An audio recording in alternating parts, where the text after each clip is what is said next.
Hello, and thank you for joining us at Experience 2020, Day 2. How are we doing? I hope you guys are all doing good. My name is Eleanor McClett, and I'm the Manager of Economic Development for the town of Canmore and on the Board of Directors for Economic Development Alberta. And I can tell you that this conference experience has been different on both sides of the screen. Today's session is about supporting First Nations and neighboring municipalities who want to create a shared vision and joint economic development. And we'd like to say a big thank you to our partner Cando for sponsoring this session today. And I'd like to invite Paul Mikado to come and say a few words about Cando and introduce the panelists for this session.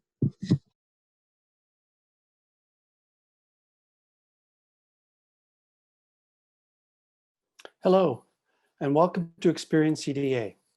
My name is Paul Macedo, and I'm the Communications Officer with Cando. I'm talking to you today from Kitsilano, on the unceded traditional territory of the Musqueam, Squamish, and Tsleil-Waututh people. Cando is the Council for the Advancement of Native Development Officers. We work with economic development officers throughout Canada, currently 450 members, working in Indigenous communities from coast to coast to coast. Cando partners with several organizations across the country to deliver programs, initiatives, and training. One of these programs is the First Nation-Municipal Community Economic Development Initiative, Seti. We deliver this program with our partner, the Federation of Canadian Municipalities. The program partners First Nation with a neighboring municipality for common economic development initiatives. The Seti program is incredibly successful, not only because it's forged partnerships and built economic development initiatives moving into the future, but because it's overcome some historical wrongs and misunderstandings in the past. What Seti has done is actually build friendships and fostered understanding between communities. Here to explain more about the Seti program is Marissa Lawrence, Senior Program Officer with the Seti program for Cando. Here to explain more about the Seti program is Marissa Lawrence. Marissa is Cando's Senior Program Officer with the First Nation-Municipal Community Economic Development Initiative. As a key member of Seti team, Marissa works with First Nation municipal partnerships across Canada to establish sustainable and respectful relationships and to build capacity to develop joint community economic development initiatives and land use plans. Here's Marissa.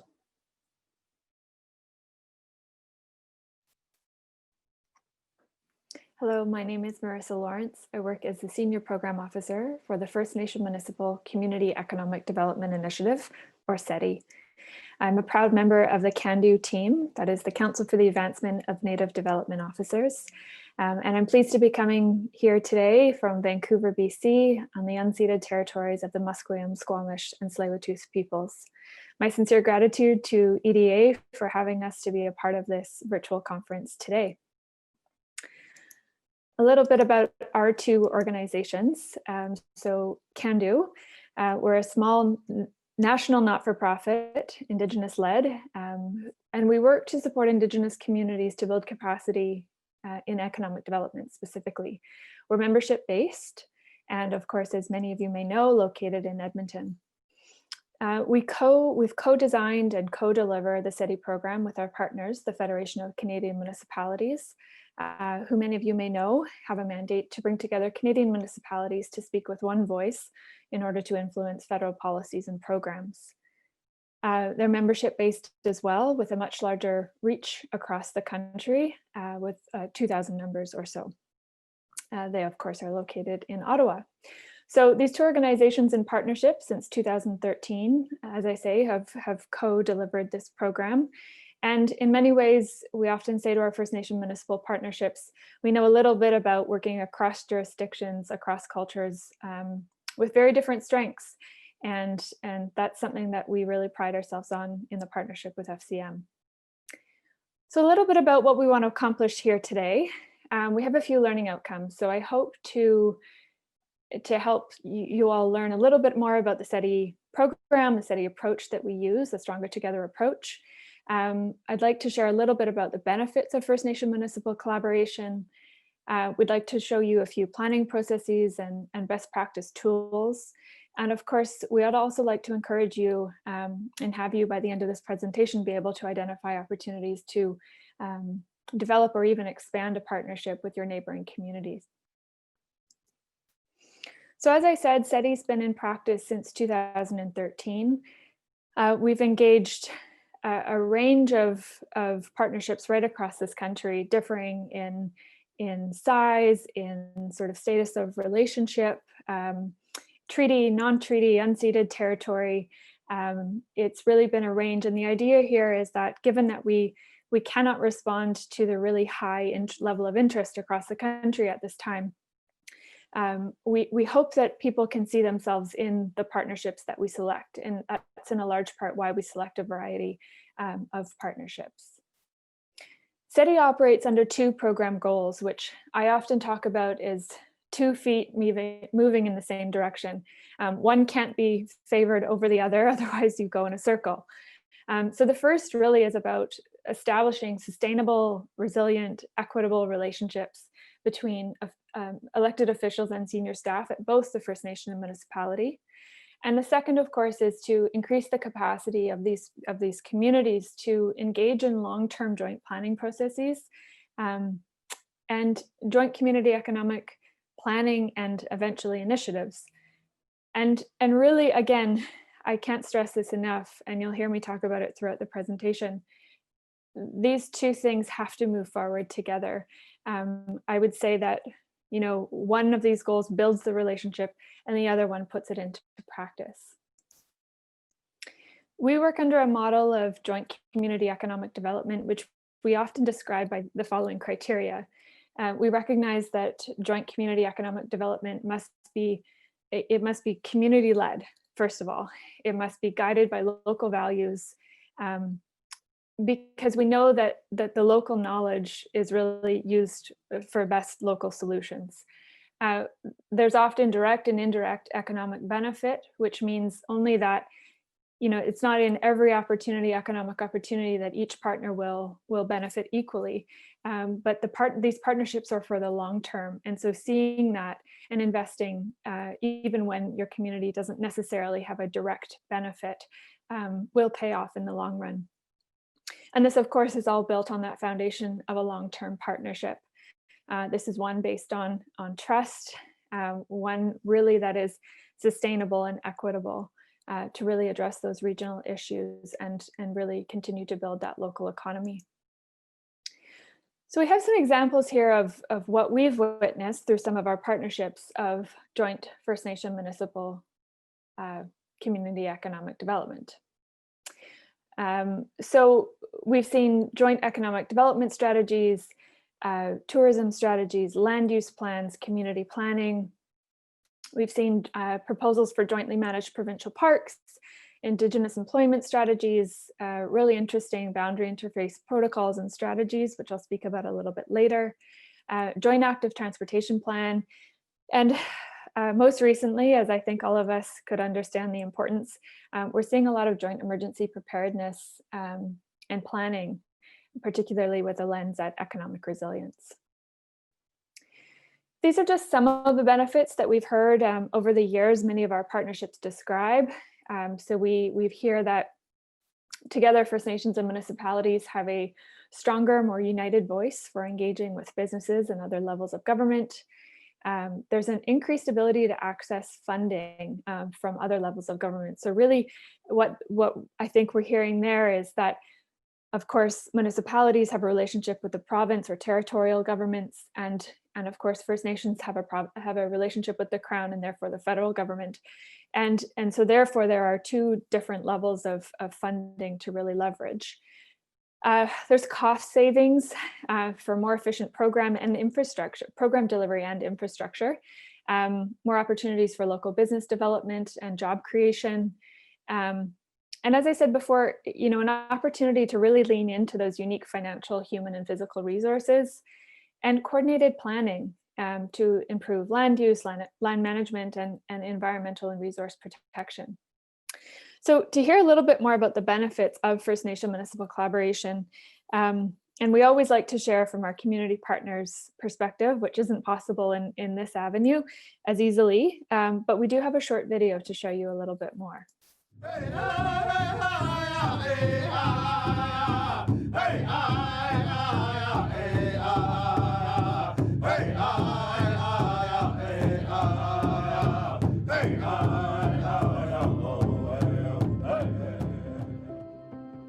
There's a saying that you honor your past by investing in your future. Working together gets the goals that we need to get better and faster. It's been a big step towards more acceptance on all sides. We're trying to change a paradigm here. First Nations municipal collaboration is important for a few reasons. If communities collaborate, they're planning together, they're developing local economic development plans or environmental sustainability plans. We're all living in the same country, and collaborating at a community level is so important for understanding each other, for living together.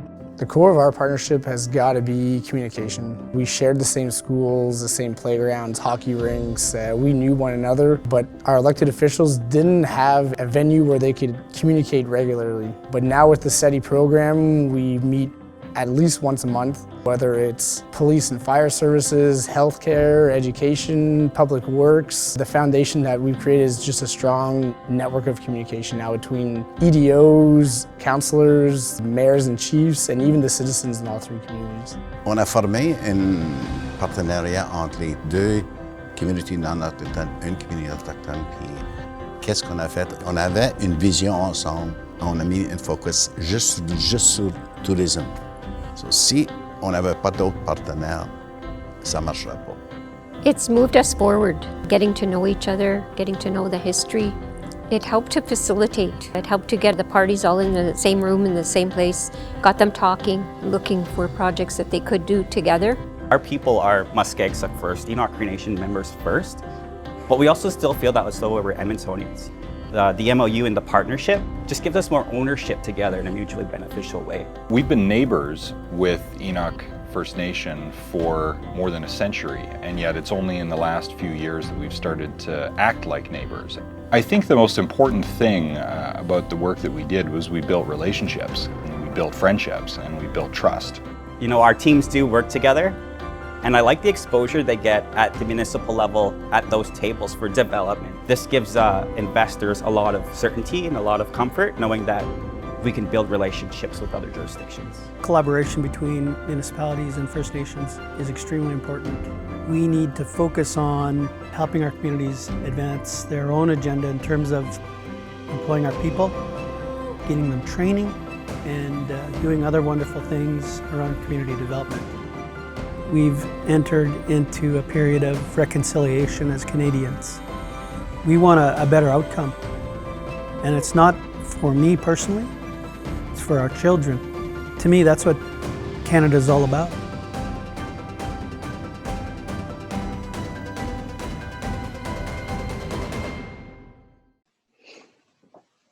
So it's always nice to hear a little bit from our community members, and that's always our preference, is to have them share about their experience with the Seti program. I'll take some time now and share a little bit more about the Seti Stronger Together approach that we use. And it's laid out here as a linear process, but it's certainly not. It's actually quite cyclical, I would say.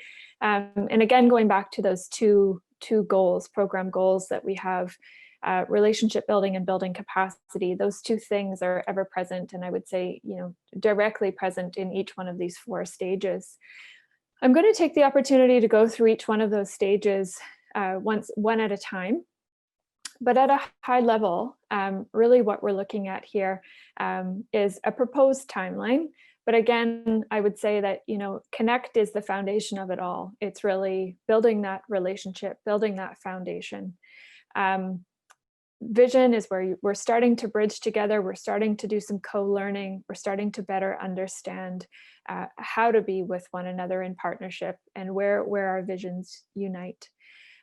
Deciding on what to work on, what to prioritize, what will have mutual benefit, and act. It's putting it into practice. And often I would say this is where we come back around in that cyclical process, and we're again working on that connection. So first, to stage A, connect. Often this is where we would see, if there isn't a pre-existing relationship, an invitation to come to a shared table. We, through the Seti program, ask for commitment through council resolutions. And what that really does is it helps us to ensure that there's not just a few champions, but in fact that this commitment is really throughout the organization, throughout the government, down to the staff level. We establish a working group, and this is really important. This is a shared table where the First Nation and the municipal, both elected leaders and staff, we ask for a representative from each elected and each staff to sit at that table. That working group meets monthly, and they also often have a terms of reference, and this really helps to create a shared understanding of communication norms, meeting procedures, roles and responsibilities. And it's also a really important transition document when elections, of course, and staff turnover happen. Our dialogue principles are often part of those terms of reference. And these are just what we found to be a really strong best practice, very simple best practice for First Nation municipal partnerships to utilize. And this really, again, just is a shared expectation about how we want to be in discussion, how we want to be in dialogue together. And very importantly, to be present and listen, to speak from one's own experience, to welcome diversity, to find the opportunity in that. Number 4, I would say, is probably one of the most important. Engage curiosity, not judgment. We have folks coming to the table from a multitude of worldview and lived experience, and really important to be able to hold that curiosity. Hold intensity, welcome it, there's often growth there, and welcome the unknown. Stage B, vision. This is really about creating that shared vision for both the relationship and what you'd like to see, that come out of that relationship for the benefit of your communities. And so, as I've already mentioned, this is when we would develop those working group terms of reference. Those working group meetings would be ongoing. We would start to identify and prioritize joint community economic development opportunities, and we would do so based on sharing economic development plans, economic development strategies, land use plans, or really getting a good understanding about how each community operates. This is also an opportunity when we would do some of the shared learning around learning the difference of governance, jurisdiction, legislation. First Nations and municipalities are very different with very different, like I say, jurisdictions and legislation. And it's really important to understand how the other operates and really what the other is responsible for. And I think this all helps to create a true and united shared vision. And this is often where we would see a partnership create what we call a relationship accord, a friendship agreement, or a memorandum of understanding. So a little bit more about that in just a second. But I want to speak to a new guide that we've recently put out. It's a guide for joint working groups, and it really creates an opportunity for you to engage with a guide in an interactive way. So not only does it speak about the purpose of a joint working group and the benefits of a joint working group, but it also provides some of our best practice templates. And so there's a sample meeting agenda, the dialogue principles are listed in there, and also a template for these terms of reference that I've been talking about. So you can find that at the link below.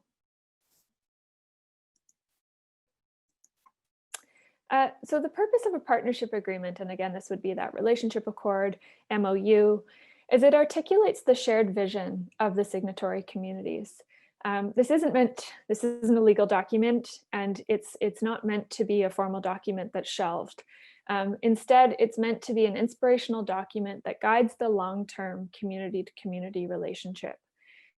It's often used to strengthen the relationship because in the design of it, there's opportunity to engage with different community leaders, youth, elders, and really to inspire more regional collaboration.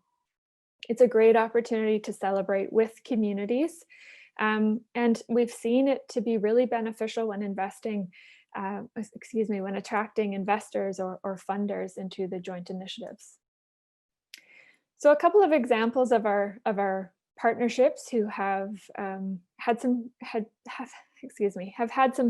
pretty inspiring signing ceremonies for their friendship accords or relationship accords. So this is Bugnaqueg Mi'kmaq Nation and the municipality of the County of Antigonish out in Nova Scotia.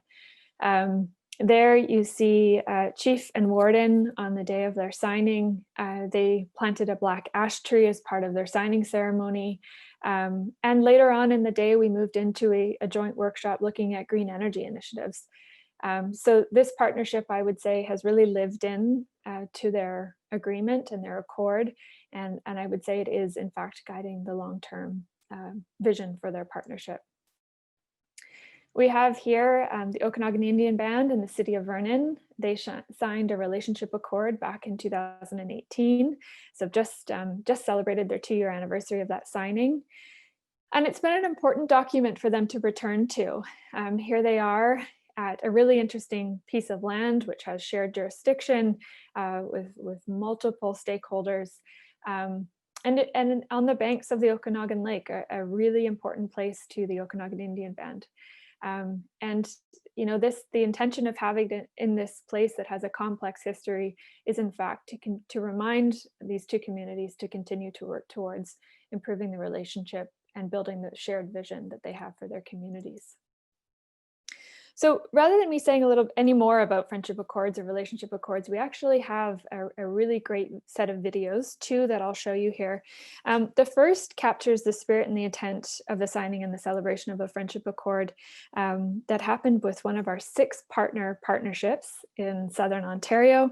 And the second video speaks to the openness that many of our First Nations share for economic development and the importance of relationship building and meaningful engagement as we explore land use and free, prior, and informed consent and permission. So here we go with the first.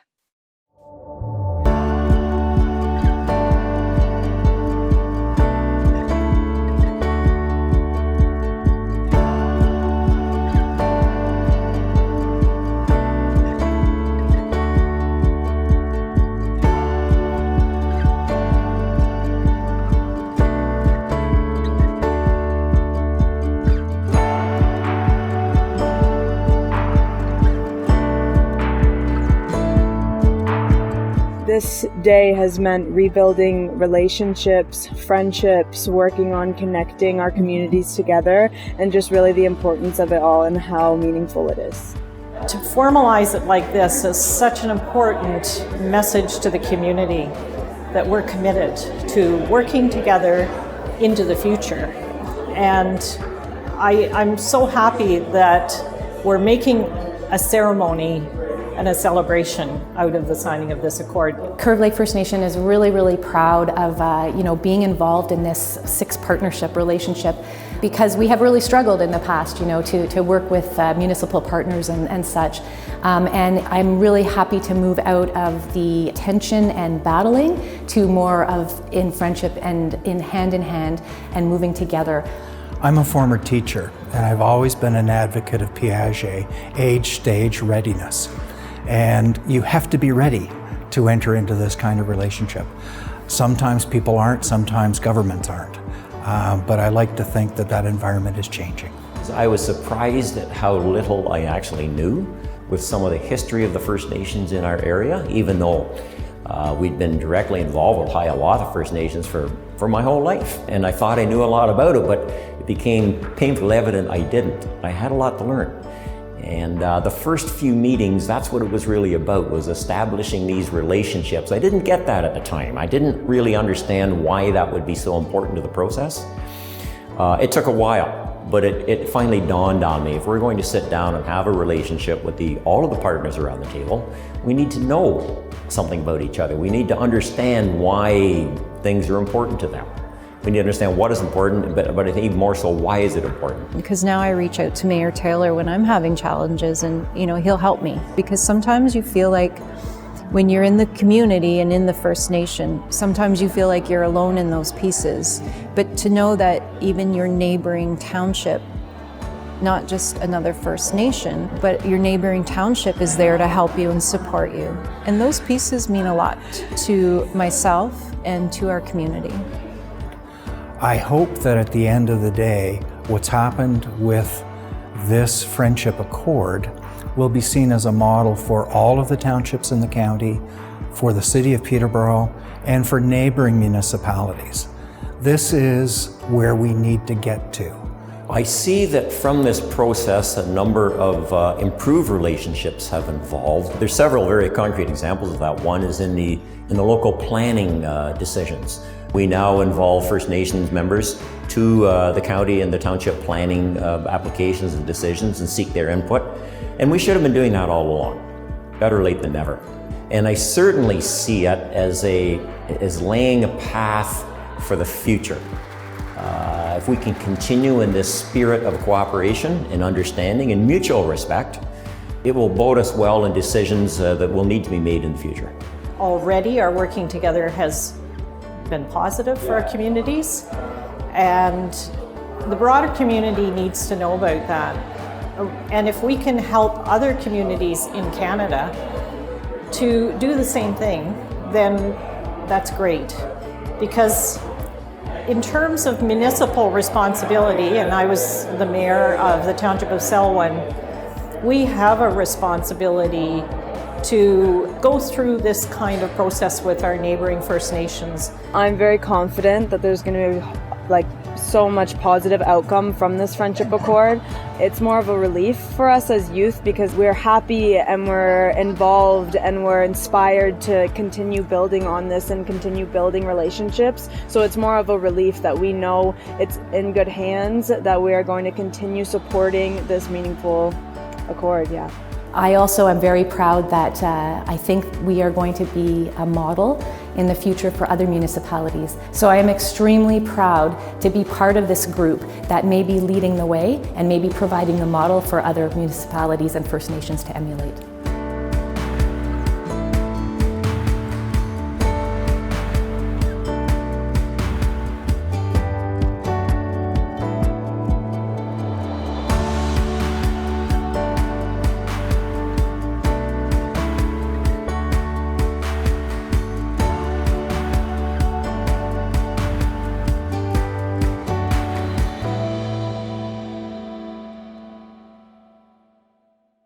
There we go.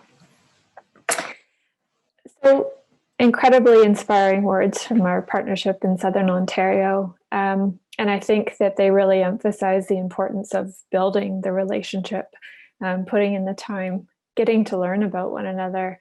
It's incredibly important to be able to move into this next stage. So stage C, decide. And this is really about deciding on that first joint community economic development initiative that your partnership will work on. It often means, developing even a strategic plan, definitely a joint work plan, and really speaking about, a governance structure to manage the implementation of this initiative and likely the funds associated. So, this is often sort of in the timeline where we would see this relationship accord signed and celebrated. We would see the building out, like I say, of strategic plan and the joint annual work plan. And this governance structure piece is really quite important. And so I want to show you, what is really quite a common governance structure that we've seen with many of our First Nation municipal partnerships. So of course we have chief and council, mayor and council, and then we have our joint working group who directly reports up to chief and council and mayor and council. And often what happens is we see the need as the number of joint initiatives or the number of shared interests emerge. We see the need to expand that joint working group into subcommittees. And that's really an opportunity to bring in other stakeholders, other subject matter experts as needed. There's many ways that this governance structure can look, but I think really important what we have highlighted there in blue is what sort of governs or gives the mandate to each one of these levels within the governance structure. And so, the council to council relationship is really based on that shared vision. The joint working group is really guided by their terms of reference and joint strategic plan. And then those smaller subcommittees are guided by a mandate often given by the joint working group and of course by the annual work plan. And this will shift and change as joint initiatives shift and change. But it's really important to have these discussions and to co-create a governance structure that works for your two communities. So the last stage is stage D.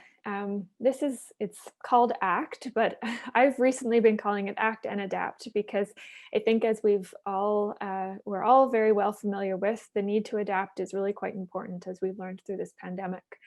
And this is really to work together to implement these joint community economic developments to see it all come to fruition. And often this means, identifying those joint funding opportunities, going after them in joint application and engaging funders, and then being able to jointly manage those funds. And so I want to speak a little bit about a partnership who's done, I think, a really incredible job in this ACT stage, and one that you might be familiar with. My colleague Tanya Tourangeau presented at last year's EDA conference, and with her, she had a representative from the Enoch Cree Nation City of Edmonton partnership. We're very proud of this partnership. We were able to support them between 2016 and 2019. And they did an incredible job of building a strong and respectful partnership. Given that both communities had the capacity, they each committed a co-chair to the collaborative working group. And so that meant there was a staff person at each community who was dedicated to seeing this collaborative working group meet monthly and to ensure that the joint initiatives continued to make progress. We saw also a really significant and sincere commitment from both mayor and chief. And that really, I think, signaled throughout the partnership and throughout the collaboration that this was real and this was intentional. They took an incubator-like approach where they used their collaborative working group to identify those shared initiatives, but then they outsourced and they really had a number, I would say, of sort of subcommittees where they engaged, like I had said earlier, those diverse stakeholders and subject matter experts. They have a really significant memorandum of understanding that was signed in a really culturally significant way with protocol and ceremony. And this MOU has been celebrated annually since. They've worked on a range, like I say, of joint community economic development initiatives. So the boundary interface protocols and strategies is a really interesting one. And I know it was spoke about last year at EDA's conference. But this is really to ensure that there's coordinated planning on the shared boundaries. And so not only does this include Enoch Cree Nation in the city of Edmonton, but also neighboring Parkland County. They've been in conversation around cultural tourism and conservation through the proposed Big Island Provincial Park in Southwest Edmonton, exploring transit connection between Enoch Cree Nation and the city of Edmonton. And Enoch has recently been included on the Regional Transit Services Commission. We've seen harmonized planning on sports and recreation facilities. We've seen discussions and collaboration on affordable housing, a need for both communities. And most recently, and we were so pleased they could do this with part of their Seti grant funding, was to create community educational videos. And they did so with a past, present, and future video. So I'm really pleased to be able to share the present video with you today.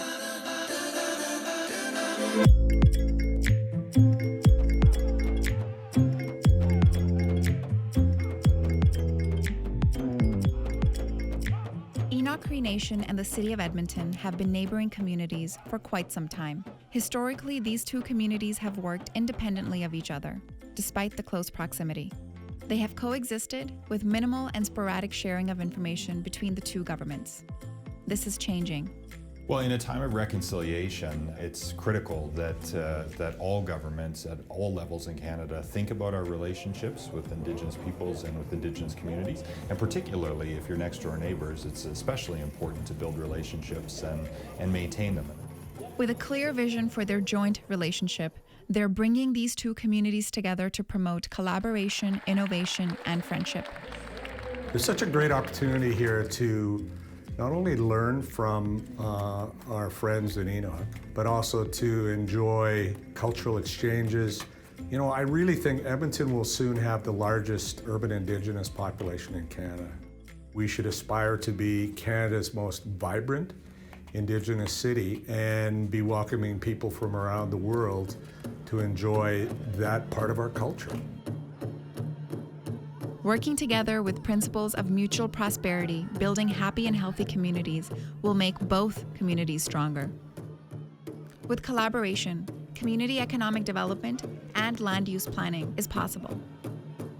Well, when we first signed the MOU and we were contemplating the principles behind it, we had always anticipated that the government-to-government relationship would somehow deepen into a community-to-community relationship. Seti, the First Nations-Municipal Community Economic Development Initiative, brings together First Nations and municipalities to build a structured, formalized relationship through joint community economic development planning and initiatives. The important thing to demonstrate is that this kind of dedication is possible to implement with a large city and First Nation. Enoch and Edmonton, from the very beginning, they had very strong leadership from the mayor and from the chief. They sat down and put together an MOU, which was really a very formalized way of saying we have a future together, we have a long-term vision. In 2016, Seti brought the City of Edmonton and Enoch Cree Nation together to come to an agreed fundamental understanding of why the two jurisdictions should join together in conversation. From there, a working group was created. We realized if we wanted to get anywhere, we needed a great working structure that had representatives from the elected officials as well as from staff. Information sharing between community partners is more efficient and information is much more accessible. I would say the shift has been significant. Nowadays, it's very common to see our staff here at Edmonton Tower. It's very common to see city staff out in Enoch. And not only are we seeing enthusiasm for the relationship that we have together, but people are bringing innovation to the table as well. The working group aims to continue this relationship, much like the treaty, as long as the sun shines, the grass grows, and the river flows. Enoch and Edmonton have always had a relationship, but I wouldn't always define that relationship as being necessarily positive or healthy in the past. So the MOU really signifies a turning point in that relationship where we made a commitment to come together and build and maintain a positive relationship. At this time, they're considering joining the two communities through transit, recreation and park development, housing, and land use planning. You know, coming together, as my friend Don Iveson says, in this area we're all treaty, so we all share together. Today in that room I saw our two youth councils coming together. It was collaboration, it was building a relationship, and they can look back on today and say we started our relationship in a proactive, good way. This is the first time that both jurisdictions have come together in partnership to discuss and facilitate projects alike. This relationship with Enoch has evolved from thinking about, is there something specific we could do together, to how do we want to change the way we work together for the future? We are not just doing this for a transaction because we need something. We want to shift the way we work together. And this work with Enoch and the MOU has really shown me that this is about changing culture in a big way.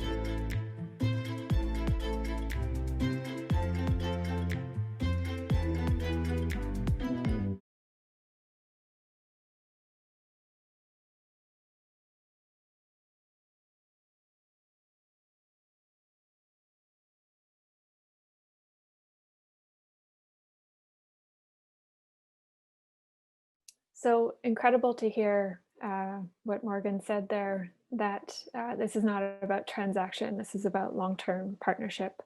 And I think many partnerships have really had to reflect on that and really lean into those foundations of partnerships through the adaptation to COVID-19. So I want to tell you a little bit about how some of our partnerships have adapted during this time. So I've brought forward one of the Alberta-based partnerships as an example. So we have the Deneda First Nation and the Town of High Level. So they have done an incredible job, and this is not unfortunately, the first disaster that they've been through. They, of course, had the Chuckade Creek wildfire back in 2019 that disrupted not only their partnership, but their participation in the program as well. But as they did then, they have now continued to push forward. So they've continued their monthly working group meetings going online, as most of us have. There's been incredible progress on all three of their joint initiatives. So they're working on a waterline connection between Bushy River Reserve and the town of High Level. And they're also looking at wastewater infrastructure, a feasibility study for that infrastructure to be built on reserve at Bushy River. They're in the process of developing a joint regional emergency plan. And they're also looking at the design of a multi-use emergency and recreation facility in the town of High Level. They are doing because of course they can't be engaging communities in a face-to-face way, the mayor and chief are working on a series of short video interviews on all three initiatives, and of course on the partnership more generally, to be able to share this progress with their communities. They've participated via Zoom for partnership check-in discussions. We've just recently completed a full-day workshop where the participants gathered in a physically distanced and safe way, and the Seti team facilitated via Zoom, where of course we were able to make some really great progress and learn a lot of lessons of how to do a hybrid workshop that way. And currently they're mid-construction on that waterline connection. So there's been some really positive growth in this time, and I would say a really sincere dedication to continue this partnership, even throughout the complications and the barriers. This has become our new way of doing a group photo, as I'm sure many of you are familiar. And another partnership I want to highlight, Shuswap Indian Band in the district of Invermere, right on the border of the Rockies there in BC. Of course, continued monthly working group meetings. And this partnership was really at an interesting point where they knew that they wanted to continue on the path of designing a friendship agreement. But this was early on in the pandemic, and we weren't sure what this was going to look like. And because it is a small chief and council, small mayor and council, we brought both councils onto Zoom, and we facilitated a co-design meeting that we would usually do in person over the course of a couple of hours, for them to start to think about what they wanted to have included in their own partnership agreement. So they've decided on a friendship agreement, which was finalized and passed by both councils over the course of the summer. They hosted a community art submission process, and in October, they hosted a physically distanced signing event on the bank of the Columbia River. And of course, because they couldn't have their communities there with them, they live streamed the event and are looking forward to a larger community event when it's safer to do so. They're working on, with the support of Urban Systems, they've accessed their Seti grant to hire urban systems and jointly applied to a provincial grant and leveraged those funds to create a joint active transportation network plan. And that's really close to completion, and looking to move that forward to the next stage of detailed design and eventually construction in the new year. They've also done a really great job of co-creating joint communication materials. And this is incredibly important, especially in these times, to ensure that the messaging is shared, that there's clear and transparent communication, not only between, of course, the two communities, but more broadly within the region as well. So you'll see us there, and you'll see the working group there. We joke they look like they're on the cover of an album, but there they are in a socially distanced way. Something else that Seti noticed early on is that there really was a lack of First Nation-Municipal collaboration resources, specifically around emergency management. Of course, Leanne Hackman-Carty is one of the known leaders in this space of emergency preparedness across Canada, and we were really grateful to have her as one of our peer reviewers and advisors on this guide. So just recently, actually, just a couple of weeks ago, we were able to release this guide, and it is Economic Recovery and Resilience, a guide for First Nation municipal collaboration. And really what it does is it provides a framework for this collaboration. We give an overview of the emergency management continuum. We talk a lot about the jurisdictional gap, specifically in emergency preparedness. And when I say jurisdictional gap, I mean between First Nation and municipality. We talk about preparedness, so building relationships and planning together before an emergency, response, collaborating on immediate economic relief after an emergency, and recovery, really encouraging you to think about a new way of doing business and really collaborating on those medium and long-term recovery strategies, and in a large part, ensuring that that partnership is in good shape for if and when another emergency arises. So we encourage you to find that guide, and you can do so on the Cando website. We also have another guide I just wanted to bring your attention to, and this is a guide that really explores the differences and distinctions between different kinds of economic development organizations, structures, and the difference between how often First Nations and municipalities use those organizational structures. And so we've found that to be really beneficial because these partnerships don't have to exist just between First Nation and municipal governments.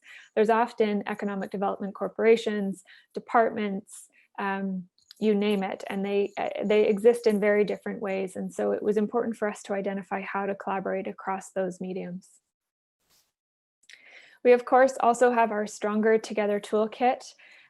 This is a large document full of detailed step-by-step processes, initiating and managing these relationships. It's full of tools and templates that can be customized, and the whole guide is available for download in both French and English. And lastly, I'd like to just share that there's many ways to engage with us in the program. Our program in the current phase, our program does expire and come to a close in the end of May 2021. We are currently negotiating and really working towards a phase 3 of the program.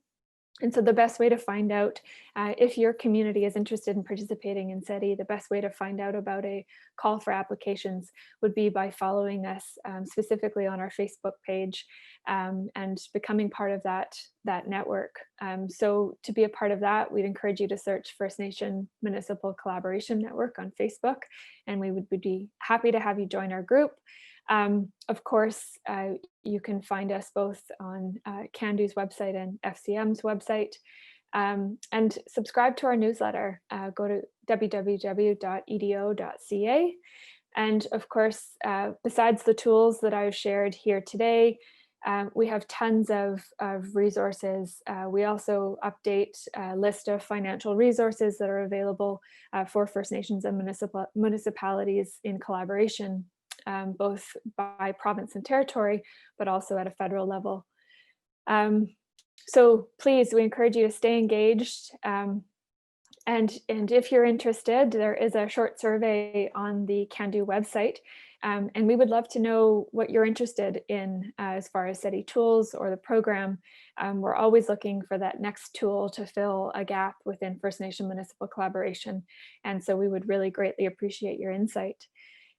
Please don't hesitate to be in touch with me via email or by phone. I would be happy to speak with anyone, although of course we're not taking any current partnerships at this time. So I thank you very much for having me to be a part of this. It's been a real pleasure, even if strange times, and I'll look forward to answering any of your questions now. Thank you very much. Thank you very much, Marissa, for your presentation, and thank you for Cando for sponsoring today's session. Now I'd like to invite you all to join us in the Zoom room. Please click on the link on your screen for some live Q&A. Hope to see you there.